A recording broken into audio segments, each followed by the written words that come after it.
c'est dans ces moments que je me rappelle pourquoi j'aime autant la littérature.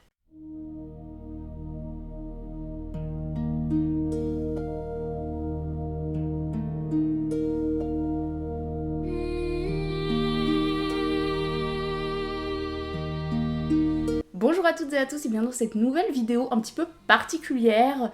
D'habitude on se retrouve pour parler littérature, mes dernières lectures, mes analyses littéraires, mais aujourd'hui on va parler d'un film, ou plutôt de mes réflexions autour de ce film. Il s'agit de l'Odyssée de Christopher Nolan. Vous en avez entendu parler absolument partout, et pour cause, c'est la sortie la plus attendue de l'année, voire de ces dernières années, et ce n'est pas pour rien, car elle se propose d'adapter l'une, si ce n'est l'œuvre la plus connue de la littérature. Et c'est là que j'interviens. Aussi, je vais pas vous faire une analyse cinématographique de l'œuvre, je vais vous parler en filigrane de mon avis, de ce que j'ai pu penser de l'adaptation, etc. Mais je pense que d'autres personnes le feraient bien mieux que moi. Tout comme je vais pas faire une analyse ou une présentation de toute la dimension mythologique, etc. Parce que c'est pas ma spécialité. Donc là, on va vraiment être sur une vidéo de moi, qui a un bagage littéraire, qui a ma propre expérience et ma propre nostalgie de l'Odyssée, et qui va vous partager ses réflexions en vrac que j'ai pu avoir pendant le visionnage que j'ai fait hier. Le film est sorti il y a quelques jours maintenant. Moi, je l'ai regardé hier soir. Évidemment, on va commencer à préciser parce que je sais qu'il va y avoir des puristes, peut-être du cinéma, qui vont passer par là. Je l'ai regardé dans le format classique, pas le IMAX 70 mm, je ne sais pas quoi. Non, je l'ai regardé dans mon cinéma de quartier et c'était très bien comme ça. C'est un petit peu ça, le concept de la vidéo, parce que je pense qu'il y en a déjà beaucoup qui sont disponibles sur YouTube, sur des analyses très précises, des vidéos qui vont durer 1000 heures pour décortiquer, décrypter ce film. Moi, je suis pas là pour ça, je suis là pour blablater, discuter autour de cette sortie un petit peu événement qui fait plaisir et qui fera plaisir, je pense, à tous les littéraires, parce que c'est vraiment dans ces moments que je me rappelle pourquoi j'aime autant la littérature, pourquoi j'en ai fait mon métier, pourquoi c'est ma passion. C'est ce genre de claque qui est nécessaire et qui nous sort un petit peu de nos déceptions de lecture, nos basses analyses. Finalement, là, on a vraiment une claque artistique absolument monumentale. Alors, je glisse maintenant ceux qui n'ont pas vu le film de Christopher Nolan et qui comptent le voir. Peut-être garder cette vidéo pour après, parce que je vais sûrement glisser des spoils sans le faire exprès. Et si vous n'avez pas lu l'Odyssée ou que vous vous en souvenez plus très bien et que vous n'avez pas envie d'être spoilé d'une œuvre millénaire, gardez cette vidéo pour plus tard. Pour commencer, quel est mon rapport avec l'Odyssée ? Je pense qu'il est semblable à beaucoup de personnes, beaucoup d'entre vous, puisque j'ai découvert l'Odyssée en classe de 6e, en cours de français, où on a lu une version abrégée de l'Odyssée. J'ai pu découvrir Ulysse, les créatures mythologiques, et il y a beaucoup de scènes qui m'ont marquée et qui sont restées dans ma tête jusqu'à maintenant. Et c'est assez marrant parce que ces scènes-là qui m'avaient beaucoup marquée sont celles qui m'ont aussi marquée dans le film, c'est-à-dire la rencontre avec le Cyclope, qui m'avait absolument terrorisée quand j'étais enfant, rien qu'en l'imaginant, et là, de l'avoir vu à l'écran. En plus, je trouve que la créature est hyper bien faite. Apparemment, c'est parce que elle n'a pas été générée en CGI, mais qu'elle a été faite avec des animatroniques et avec des costumes et du maquillage. J'ai trouvé ce moment vraiment angoissant. Il était très bien fait, ça flirte vraiment avec les codes de l'horreur et j'ai absolument adoré. Je sais que ça a déçu plein de personnes qu'on ne montre pas la ruse d'Ulysse où il dit au Cyclope je m'appelle personne, et donc le Cyclope va dire à tous les autres et à Poséidon que c'est personne qui l'a attaqué. C'est un moment assez drôle qui met en valeur le cerveau d'Ulysse, sa malice, ses ruses. Ulysse aux 1000 ruses, qui se souvient de ça? Dans le film, on ne fait pas mention de ce passage-là. On a l'histoire, l'épisode avec le Cyclope, mais il ne se termine pas exactement de la même façon. Moi, ça m'a pas extrêmement dérangé. Il y a d'autres changements qui m'ont fait un peu plus mal au cœur, et on va en reparler. Une de mes scènes préférées dans le film, c'est l'épisode avec Circé, qui est une magicienne qui va transformer les compagnons d'Ulysse en cochons. Une transformation absolument malaisante, là encore qui flirte avec les codes de l'horreur. Et pour le coup, moi je suis extrêmement sensible à ce qui est body horror, aux transformations humaines, animales. C'est vraiment quelque chose qui me met très très très mal à l'aise. Et je me souviens quand j'avais lu le passage, j'étais terrifiée par Circé. Là encore, quand j'ai vu le film, je trouve que la scène est très très bien faite. On prend son temps. D'un côté, on va suivre les compagnons qui ne savent pas ce qui va se passer, qui se font accueillir par Circé, qui joue la femme accueillante, très gentille, etc. Et de l'autre côté, on va suivre Ulysse qui fait le tour de l'île et qui va se rendre compte qu'il y a beaucoup d'animaux très étranges qui ont un comportement un petit peu d'humain. Il va se rendre compte que c'est des anciens soldats qui ont été transformés. Il va courir à la cabane et là il va tomber sur tous ces cochons. On a un travail absolument génial qui est fait sur l'image, sur le son. On a aussi cette métaphore, les hommes qui sont des porcs, puisqu'ils viennent, ils saccagent la maison de Circé, ils mangent d'une manière absolument... Ceux qui n'aiment pas les bruits de bouche, franchement vous allez être servis pendant cette séquence et ça me met très mal à l'aise. Je pense que mon corps parle. Circé, c'est un personnage que j'aime beaucoup, c'est une sorcière, elle se venge des hommes qui lui font du mal ou qui ne la respectent pas. Cette séquence, elle est aussi très bien faite puisque on a vraiment des parallèles avec les mouvements et les revendications féministes. On a en même temps un petit peu de female rage avec du body horror, des codes que j'aime beaucoup. J'ai trouvé le passage très très sympa. Et en plus à la fin on voit bien que la résolution du conflit se fait grâce à la parole, grâce à l'empathie, grâce au dialogue. Circé va se confier et va dire ce qui a pu lui arriver, ses peurs, ses angoisses, etc. Et le fait que Ulysse l'écoute et essaye de trouver un terrain d'entente, c'est assez beau comme message je trouve, et ça permet de désamorcer toute la violence et le malaise qu'on a ressenti pendant cette scène. Troisième passage et troisième créature fantastique qui m'a beaucoup marqué lors de ma première lecture, c'est les sirènes. Je suis passionnée de sirènes, je pense que ceux qui connaissent ma chaîne et qui regardent mes vidéos savent à quel point je suis fan des sirènes. C'est vraiment une créature que j'affectionne. Mais attention, les sirènes grecques, c'est pas la même chose que les sirènes nordiques. Je pense que la plupart, quand je dis sirène, pensent à la femme à queue de poisson ou la femme extrêmement belle qui va se promener autour des mers, des océans, des fleuves, etc. La sirène grecque, effectivement, elle est près de la mer, mais il faut se rappeler que c'est des oiseaux. Ou en tout cas, c'est une créature hybride, femme et oiseau. Ce qu'on n'a pas du tout eu dans le film de Christopher Nolan. Alors évidemment, moi quand je suis allée voir l'Odyssée, j'avais de grandes attentes. J'avais très hâte de voir le passage avec les sirènes parce que il est très connu, on n'aurait pas pu passer à côté. Et pour le coup, je trouve qu'il est assez rushé.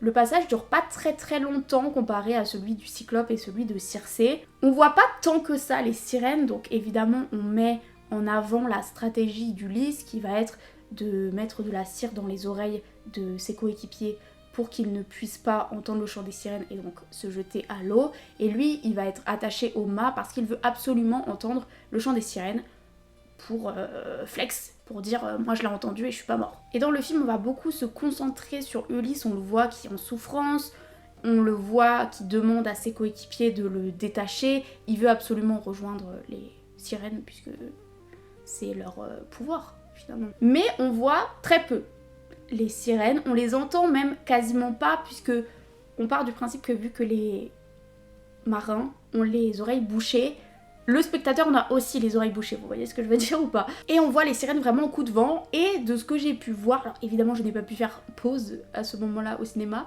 mais de ce que j'ai pu voir, on va plus être sur des sirènes belles, avec des longs cheveux blonds, etc. Pas du tout d'ailes, de plumes et de caractéristiques d'oiseaux. C'est un peu dommage, parce que du coup il y a la confusion qui se fait, et on ne présente pas des... Alors en français c'est assez mélangeant parce que c'est le même mot. On parle de sirène dans les deux cas, mais en anglais on a sirène et on a mermaid, ce qui est pas du tout la même chose. Mais là, on a l'impression d'avoir une confusion. Après, de ce que j'ai pu voir des analyses d'autres personnes, c'est parce que on présente les sirènes comme une allégorie, tout comme quasiment tous les monstres. Et on se concentre vraiment sur Ulysse, le fait qu'ils doivent résister à ses propres désirs et envies pour pouvoir se sauver son équipage, etc. Mais j'ai trouvé ça un peu dommage. En tout cas, ça c'est les 3 passages qui m'avaient le plus marqué quand j'ai lu l'Odyssée quand j'étais en 6ème. Cette œuvre, elle m'a un petit peu suivie parce que je trouve qu'on en parle souvent. C'est une œuvre, j'ai l'impression, qui nous suit un petit peu tous en filigrane parce que beaucoup d'autres œuvres sont inspirées de l'Odyssée et de ces codes-là, du voyage du héros, etc., des créatures, d'une quête. C'est une œuvre, je pense, comme beaucoup, qui m'a marquée, qui m'a suivie. Je me suis attachée à des personnages, c'est là que j'ai commencé à apprécier toute la mythologie, à vouloir m'y intéresser davantage. Et on arrive au lycée, ce charmant moment où j'ai décidé de faire du grec ancien. Enfin, décidé, moitié imposé, j'avais le choix entre latin et grec en fait. Donc j'ai choisi grec. Et c'est là que j'ai retrouvé l'Odyssée, mais en langue originale, en VO, en grec ancien, avec tous les cours de traduction où on devait traduire des extraits de l'Odyssée. C'est pour ça, ça me fait penser aux épithètes homériques. Je suis quasiment sûre qu'on appelle ça comme ça. En tout cas, c'est le mot qui me vient en tête, avec les Ulysse au mille ruses, etc. Les formules qui vont revenir souvent et donc qui sont beaucoup plus faciles à traduire une fois qu'on les a comprises. Je me suis de nouveau intéressée à l'Odyssée, j'ai traduit ces passages, j'ai galéré sur le texte en grec ancien, la longueur des chants, parce qu'il faut savoir que l'Odyssée c'est une œuvre qui est en vers et qui est constituée de plusieurs chants qui vont raconter les différents épisodes que vous connaissez. Ça date, on est sur du moins 8e siècle avant Jésus-Christ. Autant dire que ça remonte et comme je vous l'ai dit, ça a vraiment infusé toute la littérature. Et c'est là qu'on a les premières traces écrites de textes littéraires. Ce qui est absolument fou et qui montre la grandeur de cette œuvre. Je pense qu'on ne peut pas passer à côté. Alors évidemment, tout le monde ne l'a pas lu en entier, et d'ailleurs, est-ce que je l'ai lu en entier? Je n'en suis pas tout à fait sûre. Je pense pas. Je pense que j'ai lu suffisamment d'extraits pour avoir une bonne vision, mais j'ai clairement pas lu d'un bout à l'autre. Mais de voir le film, ça m'a donné très envie de me replonger là-dedans. Je traduis donc mes textes de l'Odyssée et nous avions aussi à apprendre, ce qui fait que je peux réciter quasiment exactement les premiers vers de l'Odyssée. Est-ce que j'ai galéré à les apprendre? Oui, mais preuve que c'est resté là. Et je trouve que ça fait bien le parallèle avec toute la dimension orale et chantée de la littérature qui est extrêmement mis en avant dans le film. Au tout début, on va avoir un Naède, un poète, qui va raconter les exploits d'Ulysse à Troie. Il est très méta, ce film, parce qu'on va sans cesse parler des chants, des histoires qu'on raconte sur Ulysse. D'ailleurs, Télémaque ne connaît son père qu'à travers les histoires qu'on lui a racontées.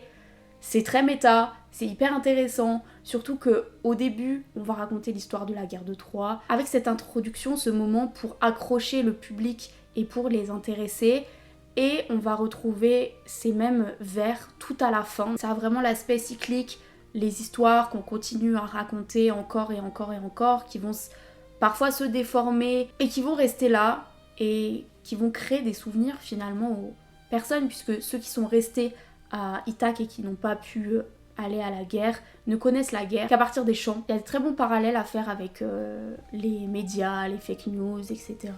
Le fait que on déforme à force de raconter la même histoire. Ce qui d'ailleurs explique que oui, on connaît la version d'Homère parce que c'est celle qui a été mise par écrit, mais ces histoires-là, on les racontait déjà avant. Et il existe tout un tas de versions différentes. Ça, j'ai bien aimé parce que, vu que je suis littéraire, le côté méta, donc qu'une œuvre parle d'elle-même, c'est très intéressant, c'était très bienvenu. Et c'est là où je vais pouvoir aussi parler de la temporalité. Alors moi je connais pas du tout les films de Christopher Nolan, je n'en avais vu aucun avant d'aller voir l'Odyssée. Oui, vous pouvez être absolument choqué par ça, mais moi je savais pas que chez Christopher Nolan on avait des temporalités qui se mélangeaient très souvent. Je crois que c'est un petit peu sa marque de fabrique. Et là, ce qui est intéressant, c'est qu'en fait on va mélanger à la fois les épisodes de l'Odyssée, mais aussi les épisodes de l'Iliade, puisqu'on va avoir des retours en arrière, ce qu'on appelle le récit cadre, donc la timeline générale et principale de l'œuvre, avec Télémaque qui va vouloir savoir où son père est passé, donc Ulysse, le retour d'Ulysse à Ithaque, et en même temps on va avoir plein de petits retours en arrière sur la guerre de Troie, ce qu'il a pu se passer pendant le retour d'Ulysse, puisque j'ai l'impression, et ça c'est un petit peu mélangeant aussi, que Ulysse nous raconte les événements lorsqu'il s'en souvient, quand il est avec Calypso sur l'île et qu'il retrouve la mémoire, et là il va nous raconter et il va se souvenir lui-même de tout ce qu'il a pu arriver, les monstres qu'il a croisés, etc. Et ensuite, à partir du moment où il va partir de chez Calypso, l'épisode qui va durer 7 ans, on va pouvoir avoir une ligne du temps un peu plus linéaire, sauf quand on fait référence à la guerre de Troie, quand il s'en souvient, qu'il a des flashbacks de la guerre de Troie. Donc on va mélanger les épisodes et on va mélanger les deux œuvres, parce que l'œuvre de Nolan s'appelle l'Odyssée et raconte évidemment la plupart du temps l'histoire de l'Odyssée, mais j'ai vraiment l'impression qu'il voulait faire une œuvre qui peut être comprise toute seule, et donc on va faire beaucoup de références au passage de l'Iliade, alors que les textes d'Homère sont bien séparés. D'un côté on a l'Iliade avec la guerre de Troie, l'histoire du cheval de Troie, et de l'autre côté on va avoir l'Odyssée avec le retour d'Ulysse. Là on va mélanger les deux textes, ce que j'ai trouvé assez intéressant et assez pertinent, parce que pour comprendre le personnage d'Ulysse, pour comprendre son voyage, ce qu'il a laissé là, ce qu'il a pu faire, pourquoi est-ce qu'il s'en veut et n'arrive finalement pas à retourner chez lui, il faut comprendre et avoir en tête les événements de la guerre de Troie. Et je trouve que ce procédé, il rajoute vraiment à la littérarité de l'œuvre, du film. J'ai vraiment eu l'impression, en regardant ce film, que je recevais de la littérature. Je sais pas comment dire, mais au-delà de l'aspect cinématographique, l'aspect matériel, le fait que cette œuvre, c'est vraiment une prouesse technologique. Là, je pourrais pas rentrer trop dans les détails, mais le fait qu'il ait été filmé en IMAX 70 mm et donc que les images soient beaucoup plus grandes, le fait qu'il ait aussi utilisé certaines techniques très innovantes, etc. Oui, c'est une prouesse de cinéma, mais j'ai aussi ressenti que c'était une prouesse de littérature, que ça montrait la puissance de la littérature, le fait que les textes pouvaient traverser le temps, déjà à l'écrit avec l'Odyssée, mais aussi grâce à la tradition orale qui est le fondement de la littérature, le fait qu'on raconte, qu'on joue les scènes encore et encore. Et d'ailleurs à la fin, je me rappelle plus exactement de la réplique d'Ulysse, mais il fait justement référence au fait que son histoire maintenant elle sera racontée pendant très longtemps. Encore une fois, c'est très méta, j'ai beaucoup aimé. Et l'Odyssée, c'est vraiment une œuvre qui m'a accompagnée, comme je vous l'ai dit, au collège, au lycée, mais aussi plus tard, que ce soit en licence, en master et maintenant en doctorat. L'Odyssée, c'est toujours une œuvre qu'on étudie, qu'on lit. C'est vraiment la naissance de la littérature occidentale, et peu importe l'œuvre qu'on va lire, elle existe parce que l'Odyssée existe, vous voyez. Et puis là, on le voit en ce moment, ces 10 dernières, voire même 15 dernières années, on a beaucoup de réécriture mythologique en littérature. Dans le cinéma, c'était plutôt au début des années 2000 avec le film 3, Gladiator, etc., où on fait référence à la mythologie grecque et la mythologie latine. Le cinéma a un petit peu délaissé les péplums, donc les grands films historiques antiques, parce que je pense que ça coûtait trop d'argent, que la mode était passée. Mais la littérature, là c'est un petit peu le grand moment de la mythologie, avec énormément de réécriture. La mythologie a l'air de beaucoup intéresser la littérature et le grand public en ce moment. On a aussi toutes les réécritures qu'on a eues en romantasy, en dark romance, etc. Et je trouve que ces exemples et que ce film est un énorme pied de nez à tous ceux qui disent que ah là là, les vieilles œuvres, les classiques, ça nous parle plus, c'est trop vieux, on comprend pas, ça parle pas de nos problèmes actuels. Ah bon?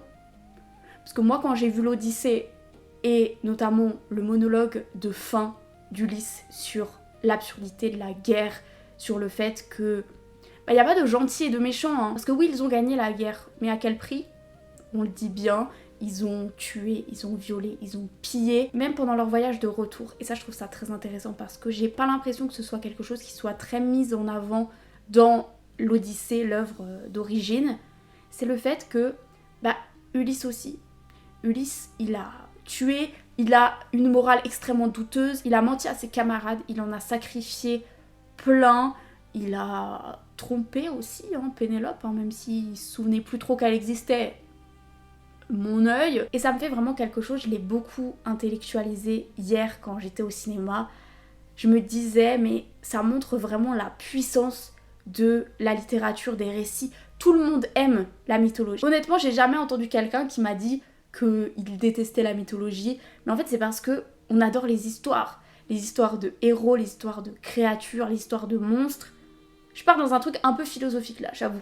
Un petit peu dissertatif, un petit peu de tout temps les hommes aiment les histoires, mais ça le montre tellement. Et ça montre que les messages et que les préoccupations, on se rappelle, 8e siècle avant Jésus-Christ, c'est les mêmes que maintenant. Cette question de qui a vraiment gagné la guerre de Troie, est-ce qu'on n'a pas finalement que des perdants, des personnes qui ont perdu des choses, qui ont perdu des gens, qui ont perdu du temps.